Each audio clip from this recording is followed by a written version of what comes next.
Chapter 16. Silent Breakdown. When my sister walked into the room, I was on YouTube watching Laura Boyd's TED Talk on neuroplasticity for the 5th time, called After Watching This, Your Brain Will Not Be the Same. "Are you still watching that brain stuff?" Isabella asked me. "Let's go swimming." I gave her a one-word answer. Okay. Isabella had invited me to a 2-week training course in Marbella on the sunny south coast of Spain. Given by a Swedish company called Enriched Life, the course wasn't restricted to stroke patients. There was also an MS and Parkinson's group in attendance. At the time, I could walk slowly with a cane and brace and say approximately 30 short words, but no complete sentences. Isabella stayed with me for the first week, and then when she needed to go back to work, Martin flew down to take her place. Martin had finished gymnasium, high school, while I was at Klimendal, my rehab clinic. He was accepted into Harvard University on December 10th, 2015, after only a single application. I made a video of him opening the email from Harvard, and I've watched that video at least 100 times. It still gives me goosebumps. He was so incredibly happy to be accepted. But then Martin decided that Harvard could wait. He took a gap year to take care of me as I recovered. He drove me to Klimendal each day, waited for hours, and then drove me home. I'm forever thankful to him for that. The Marbella Hotel was a luxury resort. Enriched Life's business model is to rent an entire hotel during the off-season, and then assign an on-site Swedish staff consisting of a nurse, doctor, psychologist, speech therapist, and several physical therapists. It seemed like no expense was spared, with one notable exception. The swimming pool was far too cold for patients whose nerves function better in warmer temperatures. Spasticity had a tendency to increase in cold water. I was enjoying the time spent with my wonderful sister. She sat with me while I had my physical and speech therapy. I tried to tell her several times, don't bother with this boring stuff. Just go sit in the sun and read something, or walk down the beach and relax. But she stayed firmly by my side. It was as if she felt responsible for me, like she did when we were children. I was 3 years younger, and like all sisters, we'd had some quarrels when we were younger. Later, however, Isabel developed into one of the warmest and kindest human beings I've ever met. She didn't seem inconvenienced by being with me, and she helped me with the hand movement exercises I got from Ulla. Ulla was a talented physical therapist, and she was also the most educated I had ever met to date, since she had a PhD. She was in her late 50s and typically Swedish, a kind woman with blonde hair and blue eyes.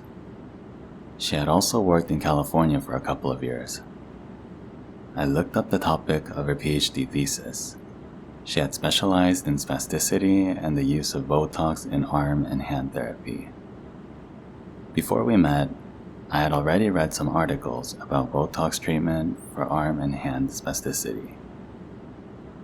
Botulism toxin, Botox, is a nerve block that stops the release of chemicals in your muscle cells. These chemicals normally signal your muscles to tighten up. As a result, it disrupts the tighten and relax system for the muscles. This allows Botox to address the symptoms of spasticity by targeting the muscle. The cause is not actually addressed through the use of Botox though, since the spasticity is created by an impaired brain-muscle communication. When a stroke damages the motor cortex, it affects the brain's ability to send signals to move your muscles. When muscles don't get any messages from the brain, they cramp and shorten as a way of protecting themselves. From an evolutionary perspective, this kind of protection was useful not too long ago.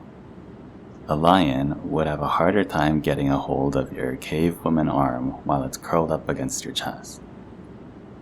After Botox is injected into a muscle, it's necessary to do additional rehab exercises to strengthen the muscles that are not subject to the Botox. Botox wears off in about 3 months. After that, a new injection is required. Ulla was pro-Botox, and so was my sister. For some reason, I was skeptical and felt I needed to do more research before I made a decision. I did make an appointment with a doctor in Stockholm who Ulla recommended, a specialist in Botox injections, but I decided to cancel the appointment. It just didn't feel right for me. I will leave out a discussion of the pros and cons, since I believe that everyone should decide for themselves whether or not to use it. I made my decision not to use Botox based on this reasoning. I figured that if I used Botox, it would shut down the brain-muscle communication between my arm and my brain. Of course, without Botox, I also had no control over my arm. According to the studies on neuroplasticity, I should have been able to learn to relax my arm and regain brain muscle control by slowly training it to do the right movement during repetitive exercise. At dinner one evening, I overheard some of the specialists from Enriched Life discussing a study being done in California about stem cell treatment and the potential for promising results in treating brain injury. I had read about this study before I arrived and even contacted the scientists conducting the trial. Without thinking, I tried to join the conversation. I wanted to say, I know about this study. It's being conducted at Stanford University, and I've already contacted them to volunteer for their research since the initial results seemed very promising. What came out of my mouth was an unrecognizable mess. Looking around the table, I noticed that no one was able to understand what I was trying to say. Instead, they all gave me a compassionate look. I wasn't sure what I hated more, the fact that people felt sorry for me, or that I couldn't even take part in a decent conversation. I didn't cry in that moment. I knew there was no use in getting angry about the situation. I just decided to work so hard on my speech that one day, I couldn't be ignored anymore. Later that night, while I was in my bed and my sister was asleep, I did shed a few tears. No, a lot of tears. I sobbed like a baby for hours, weeping my way through a whole box of Kleenex tissues.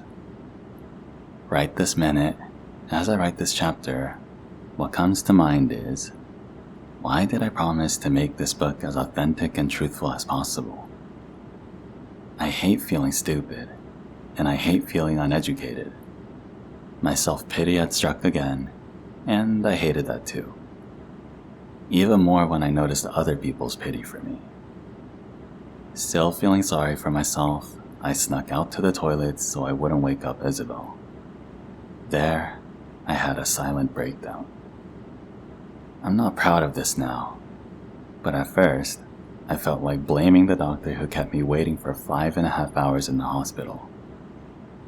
After that, I blamed every hospital, every doctor, and every therapist I'd seen since the stroke.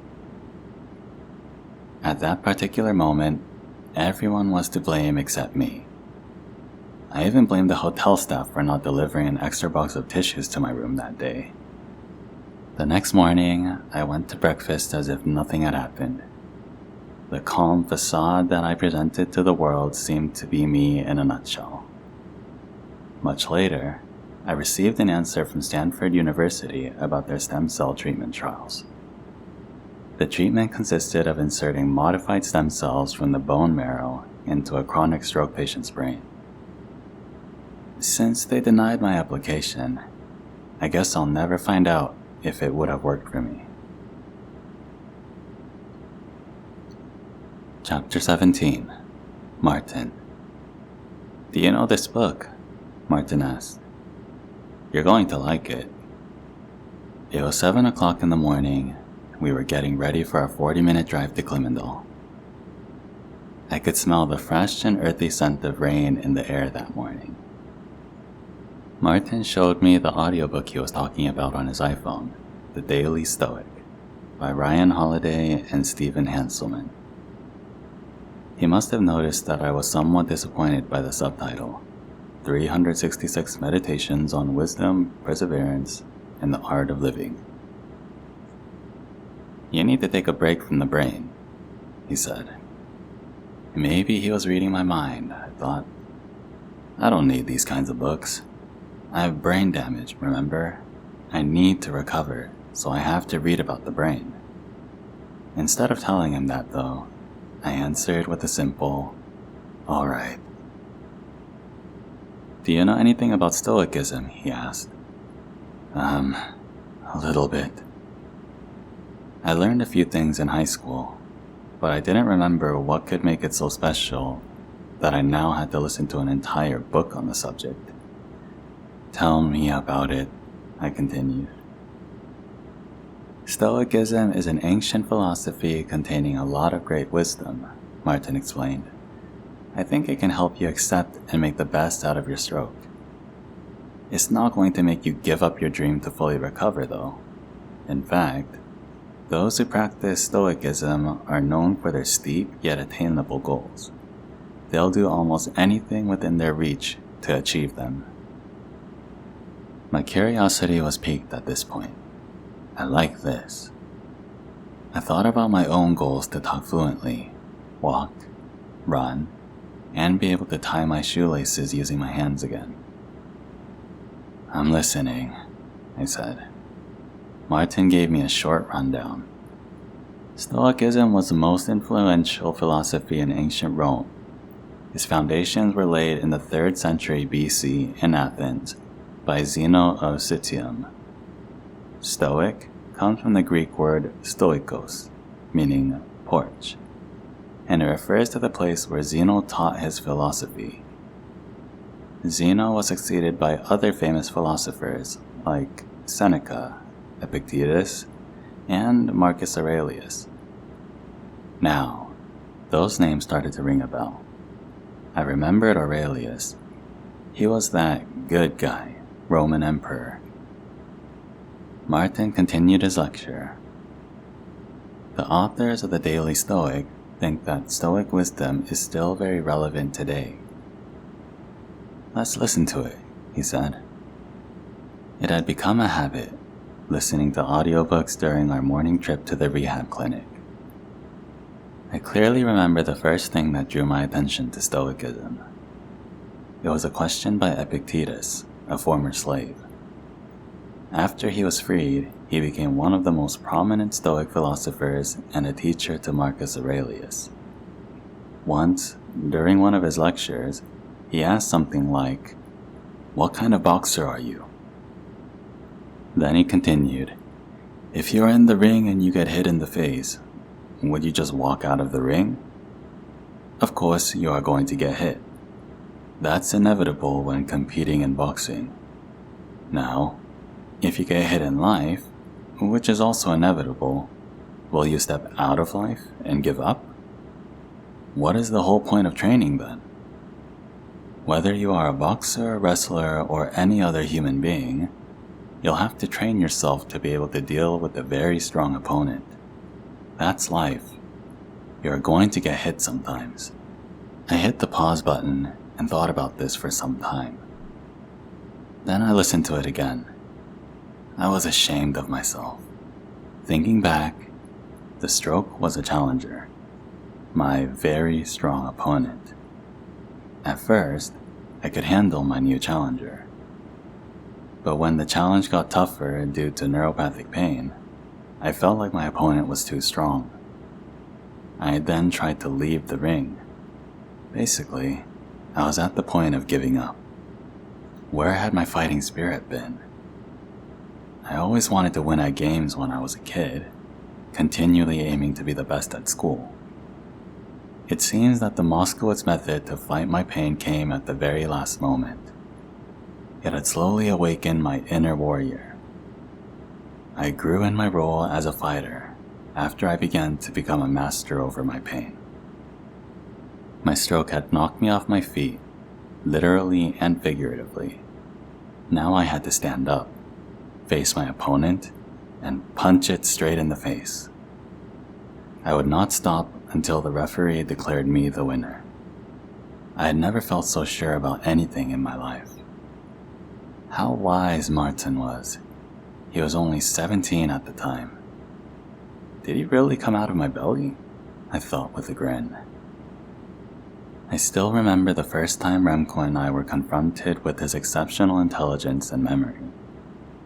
He was 2 years old when the supervisor of his kindergarten called us in for a private conversation. We thought he had done something terrible. As is often the case with young children, there had been some biting or fighting incidents at kindergarten.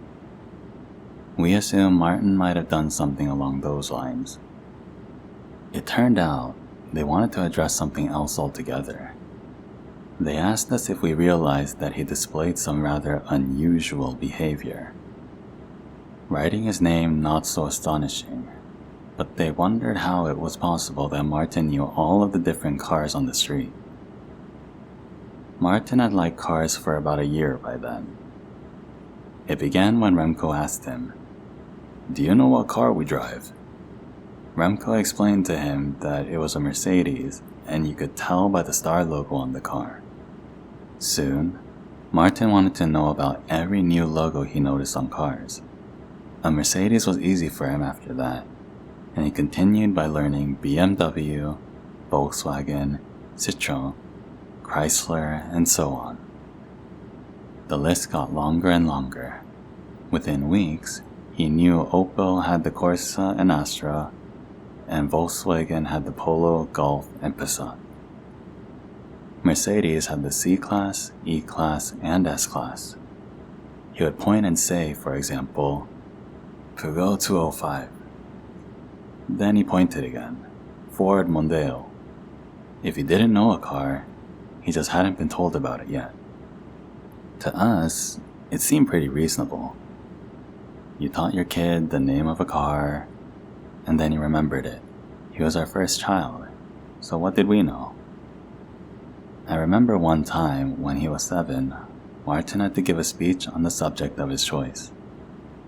After he prepared it on paper, he read it aloud to me. When he finished speaking, he told me, "Now I'll adjust my presentation to speak with simpler words so the kids in my class can understand me." When I heard him say that, it not only blew my mind, but also made me realize he had recognized that he was different. Since he disliked being too different, he adapted to fit in with the rest of the kids. He had, by that point, developed an early form of social awareness. Martin had planted a seed. I became hooked on the principles of Stoicism, and I still am today. Since then, I've read a few books on Stoicism, among which are Meditations by Marcus Aurelius, Epictetus' Discourses, and Seneca's Letters from a Stoic, and I have listened to Brian Johnson's marvelous app, Optimize. There is an abundance of wisdom to be found within Stoicism, so I picked out a few things to share that helped me deal with my stroke. Number 1. Clarity. Some things are within our control, while others are not. We control our opinions, choice, desire, aversion. The chief task in life is simply this: to identify and separate matters. I say clearly to myself which are externals not under my control, and which have to do with the choices I actually control. Epictetus' Discourses 2:5-4-5. To summarize Ryan Holiday's take on these words, Epictetus basically says the following: all other things besides our opinions, choice, desire, aversion are beyond our control. Holiday gives the example of a flight that is delayed because of a storm. No amount of yelling at the airline representative will end that storm. The same goes for our health. You can refrain from smoking and maintain a healthy diet, but in the end, we do not control our health in a strict sense. I had a stroke due to a blood clot in my right brain hemisphere. I ate a healthy diet, there was nothing wrong with my weight, and I did a lot of sports. Unfortunately, shit happens, whether you like it or not. According to Stoicism, I do not control the external event that took place. In my case, this external event was my stroke. You can decide for yourself if it's fair or unfair, but you have no control over things like this. However, you can control what you think about it. Number 2. Amor fati. In this case, it would be easy to say, I think it sucks that I had a stroke, but Stoicism helped me to take a different point of view. The art of acquiescence is to accept rather than fight everything that comes our way in life. Many centuries later, Nietzsche put it a bit differently when he named it amor fati, a love of fate. American author Byron Katie wrote that we need to practice loving what is. She tells us to quit arguing with reality, but only because we lose every time we do so anyway. It's a simple approach, which I still think is hilarious. Could I learn to love my fate? Could I accept the things that I could not change? Could I courageously change the things that I was able to? I couldn't change the stroke, but I could change my attitude toward the whole stroke situation. That is doable, I thought. Another book by Ryan Holiday comes to mind, The Obstacle is the Way. Should I see the stroke as an obstacle? Should I rise up and show what I'm made of? Marcus Aurelius said, the impediment to action advances the action. What stands in the way becomes the way. When we convert this into understandable English, we get, the obstacle is the way. I get goosebumps whenever I read this. I hope that, by describing it in this book, I can inspire a few stroke survivors to apply the same knowledge to aid them in their recovery.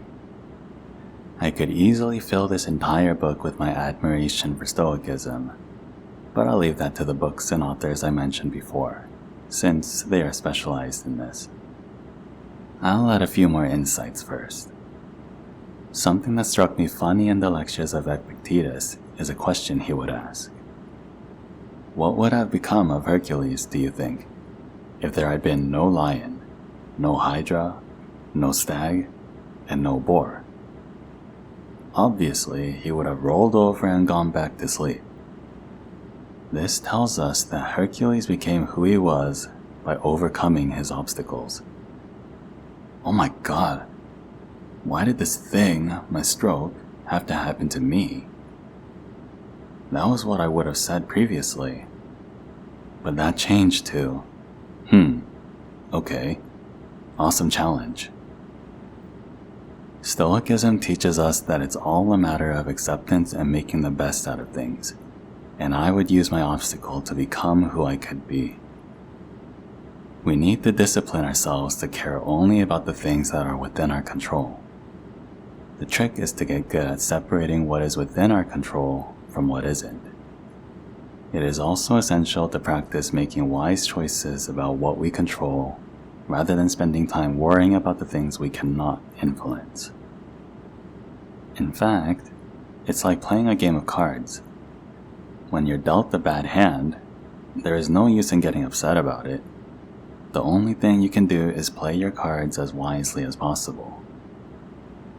In my case, this means doing a lot of rehab, reading about the brain and learning to understand it better, eating healthy, maintaining a good sleep schedule, and most importantly, being a warrior.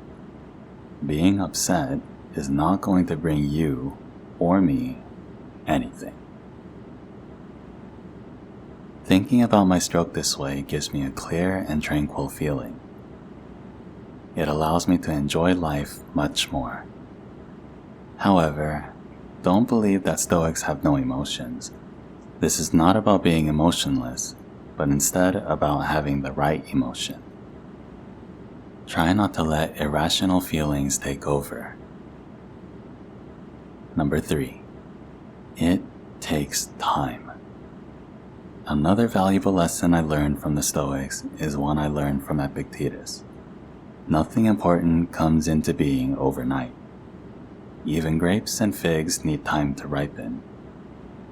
If you say that you want a fig now, I will tell you to be patient. It is going to take time to recover. As an impatient perfectionist, I found this small lesson to be exceptionally helpful. Number 4. Choose your friends wisely. To lead a quality life, it is vital that you choose your friends carefully. I took this advice and began to select more carefully who I spend my time with.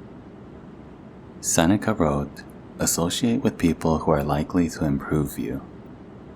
Welcome those whom you are capable of improving." The process is a mutual one. People learn as they teach. I started to replace the negative thinkers, those that drained energy every time we met, with warmer people. How to recognize those warmer people? After spending time with someone, you should be able to see whether the person was like a leak, causing air to flow from your personal balloon of energy, or fill you with additional energy. Move away from people that offer you fake kindness. Allow kindness only when it is sincerely given. Otherwise, the hypocrisy will drag you down. There is no companionship with the immature, as the Buddha said. Number 5. Reach for your highest potential. Epictetus said, "Step forward and make use of what you have learned." He continued, "What we need now are people applying their learning and bearing witness to their learning in their actions." I guess I am writing this book because I took this quote literally. I have but a single goal with this book.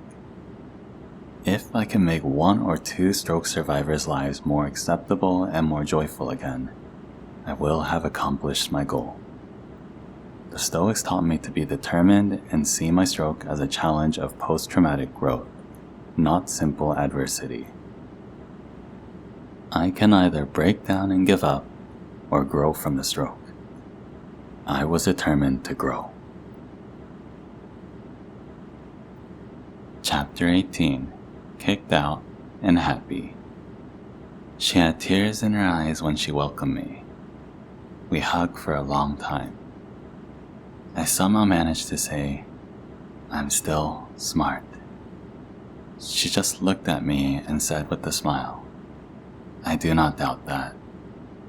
I was seeing Sonia for the first time in my office, and my return was warm and welcoming. She was the manager now and doing very well. Sonia had hired a new employee for the shipping department to get the packages out via UPS, and she was also in the process of hiring someone to replace Mariana. We were all grateful that Mariana had stayed for almost a year to help out, but now she needed to leave and work in her husband's business. My decision to start a website directed at the US market had been a sound one. We sold only electrical equipment for the premium brands such as ABB, Schneider, and others. That segment of the business was growing and profitable. The only questions we ever got from clients were queries about whether the equipment was genuine, or what they called Chinese garbage. We were proud of the products we supplied, so we could confidently assure them that it was the real thing. Clients returned again and again for additional orders. Sitting down at my desk created some strange sensations. Here is where it all happened, I thought. A few memories flashed through my head. The ambulance workers carrying me on a stretcher down the small stairs, and people watching. It had not been the first time I was taken away by ambulance from my office. The year before my stroke, I had gone into a portion of the building that was being reconstructed, and I was helping put up the prefab ceiling. Trying to talk on the phone and climb a ladder at the same time was not a good idea, and I fell, bringing a portion of the wall down on me, breaking my knee and leg. That episode resulted in a plate and 13 screws inserted into my right leg. From the time I turned 40, I saw more hospitals and doctors than I had my whole life prior. It seemed to be one thing after another, including experiencing burnout, Lyme disease, breaking my leg, and then a severe stroke. The universe was apparently trying to send me a message, but I was ignoring the hints. I'd had a TIA 2 years ago before my stroke, and I couldn't see out of one of my eyes for a few hours. But when my vision returned, I went back to work and never bothered seeing a doctor about it. Finally, there was the stroke. I knew I should have been listening to the hints I was getting from who knows what or where, but I didn't, even after the stroke. I returned to the office thinking I could work 4 hours a day. I believed it would all work out if Martin could drive me straight from the rehab center to my office each day. When I made contact with the programmers in Ukraine, they were happy to hear from me again. We communicated through Skype, and it was hard at first to type in English. Since I lost my ability to spell, I used spell check, quickly learning that a number of words are not spelled as you pronounce them. After being back at the office for 2 weeks, exercising my hand during breaks, and falling back into multitasking once again, I realized that my eye couldn't manage that. It had begun to get blurry after 1 hour of work, and I had headaches and pain. I decided to listen to my body, probably for the first time ever. I wasn't going to the office anymore. I would work from home for half an hour at the most each day, Skyping with the programmers. My priority would be to get well first, then work. Period. At Clemendal, my only individual sessions were with Femke, a new speech therapist who was referred to me by my psychologist. Femke was easy to work with. She was kind to me and reinforced my belief that I was getting better. My comfort with her methods left me wishing that she had been my therapist from the very beginning. There were some new things as well with my hand therapy. The extended therapy sessions were done in a group between 3 and 6 other patients and 2 physical therapists, all working together during a 3-hour session. I loved those sessions working with my hand. Each Monday, we had to say what our next goal was, what we wanted to improve and learn. Something like being able to pick up a pen. After we practiced those tasks for 2 weeks, our results were evaluated. I was concerned because my stroke happened before most of the other patients had experienced their issues, but they seemed to be quite far ahead, progress-wise. At 8.5 months after my stroke, I could still do very little with my affected hand. My arm and hand continued to be spastic, so I set a goal of being able to drink from a diet soda can. Although I no longer drink soda now, it was still something I consumed back then. As I sat with my left elbow on the table, I attempted to hold the can and move it toward my mouth. I had to force my left hand open and place the can inside the hand as the spasticity snapped my fingers closed. I needed to master both balancing the can and moving it smoothly up to my mouth. I thought I was making a bit of progress, but one of my therapists, Jenny, was not impressed. Since everyone else seemed to be making more progress than I was, even if they had just had their stroke, that must have meant that theirs wasn't as severe as mine. When I saw them already being able to tie their shoelaces, I guessed that they were in the category of patients who have the normal 3-month recovery period, as if they were bouncing back from a bruised brain. My situation was different and much harder. Through repetition, I had to reprogram my brain so that the neuroplasticity would kick in. My recovery was going to take time, but I loved the 3-hour hand workouts at Clemendal with the alternating team of physical therapists, especially when it was Lizette and Herma. I'm grateful to Clemendal for that. I was a bit envious of some of the other patients there. But even if they were making more progress than me, we took the time to encourage each other when something good happened. And we laughed a lot. After seeing one woman who was 10 years older than I taking the 2 sets of stairs to get to the rehab room instead of the elevator, I became so inspired by her that I immediately began to take the stairs too. Some of the therapists disagreed with the idea of working in group sessions and believed therapy should only be done on a one-to-one basis. What was not always acknowledged was the special bond that developed between patients when they worked together and shared their healing processes. It might have been helpful if the clinic had also extended the group sessions to speech therapy. They could have employed one less therapist each week and saved the clinic some money. But more importantly, bringing aphasia patients together may have a positive effect, reinforcing notions like, we are in this together, and what can I learn from other patients? I began to read about Edward Taub's constraint-induced CI therapy research.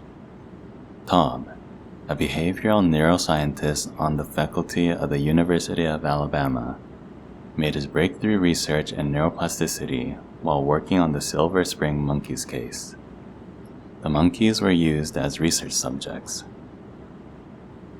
They were deafferentated on one side of the body, meaning that signals were prevented from traveling to one side of the body, to the brain.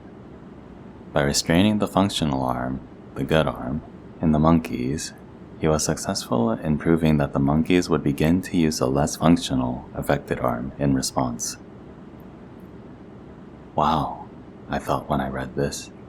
The monkeys actually began to feed themselves using the side of the body that was damaged instead of the restrained good side. Taub's lab was reported in 1981 by Alex Pacheco of PETA, People for the Ethical Treatment of Animals, for unacceptable treatment of the subject monkeys. Almost all of the charges were eventually dropped.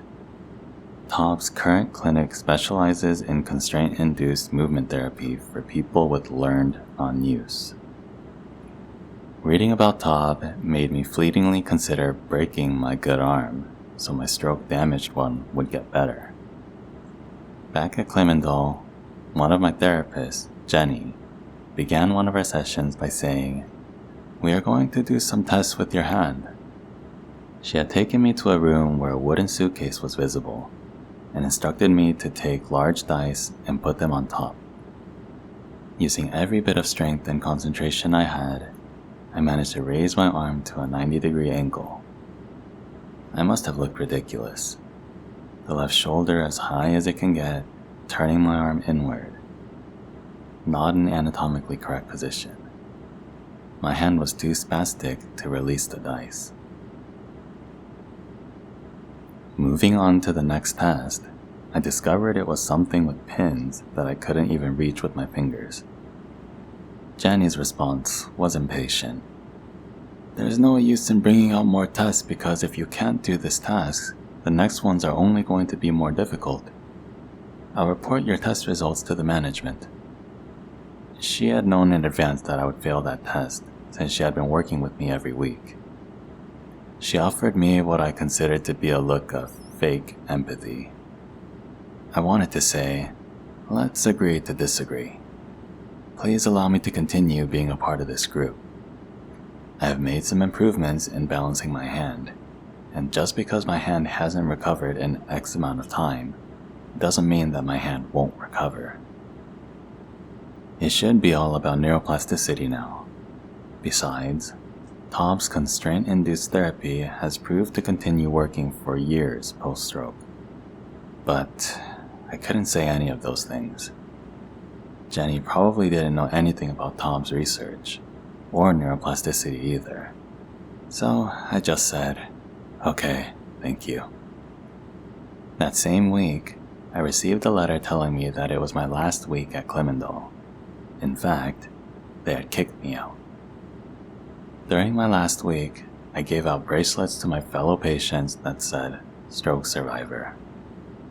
The men received a black bracelet and the women got them in different colors. They were very thankful, and we hugged for a long time afterward. I was determined to find out which organizations offer CI therapy in Sweden and the Netherlands. I planned to book 2 weeks of it every 3 months, and luckily, I was also going to Sweden for another 2 weeks at rehab station. It was nice seeing Emma and Sandra again, but one evening, I saw my friends from high school, and that felt absolutely magical.